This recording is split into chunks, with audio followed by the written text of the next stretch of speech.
S'est tenue ce jeudi à Ouagadougou une rencontre d'échange entre le ministre de l'Éducation et les acteurs du ministère de l'Éducation nationale, de l'alphabétisation et de la promotion des langues nationales. L'objectif de la rencontre, trouver des solutions consensuelles à la réalisation des infrastructures programmées au titre du programme d'amélioration de l'accès et la qualité de l'éducation et faire également l'état des lieux des préparatifs de l'organisation des examens et concours scolaires de la session 2022.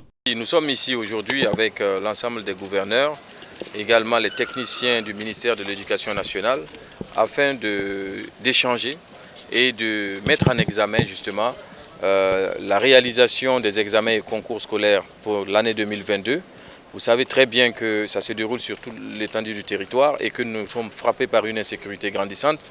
Il était de bon ton pour nous de rencontrer les gouverneurs, de voir avec eux comment est-ce qu'on peut ensemble faire en sorte que ces examens se passent très bien. Donc toute cette matinée, nous allons travailler ensemble sur des solutions, sur des stratégies pour non seulement sécuriser les examens, mais pour aussi permettre à l'ensemble des élèves qui sont en classe d'examen de pouvoir y prendre part. C'est l'objet de cette rencontre aujourd'hui, mais il y a également un deuxième volet. Il s'agit justement de la réalisation des infrastructures scolaires dans les régions qui sont frappées par une insécurité grandissante. Il s'agit pour nous d'examiner ces questions-là, de trouver des solutions afin de pouvoir justement poursuivre nos travaux et doter le Burkina Faso d'infrastructures de qualité pour le système éducatif.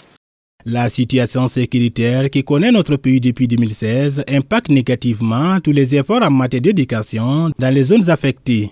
En effet, au 31 mars 2022, le nombre d'écoles fermées s'élevait à 3664. Le nombre d'élèves affectés était de 579 440. Les établissements délocalisés pour raison d'insécurité étaient au nombre de 125.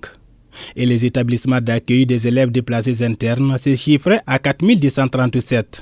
La question du traitement justement de l'éducation en situation d'urgence ou en tout cas des élèves frappés par l'insécurité n'a pas débuté aujourd'hui.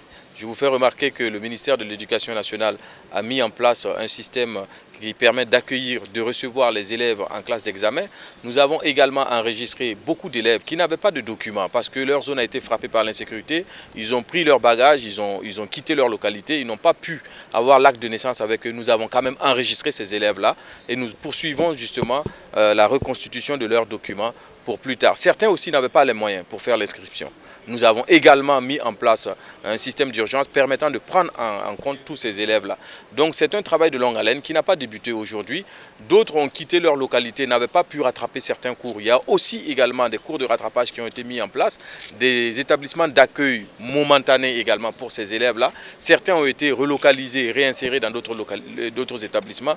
Donc c'est un travail de longue haleine qui se fait depuis très longtemps et ce n'est pas à quelques encablures des examens que nous allons commencer ce travail-là. En rappel, la Banque mondiale, à travers le projet d'amélioration de l'accès et des qualités de l'éducation, soutient le gouvernement burkinabé à travers la réalisation des infrastructures éducatives. Ainsi, il est prévu la construction et l'équipement de 8 lycées d'enseignement général, de 13 collèges d'enseignement général, de 6 lycées scientifiques régionaux et de 50 salles de classe supplémentaires dans les 13 régions du pays. Il est également prévu la construction et l'équipement des classes préparatoires aux grandes écoles et de centres de préparation à l'agrégation de l'enseignement secondaire à Ouagadougou et à Bobo-Dioulasso.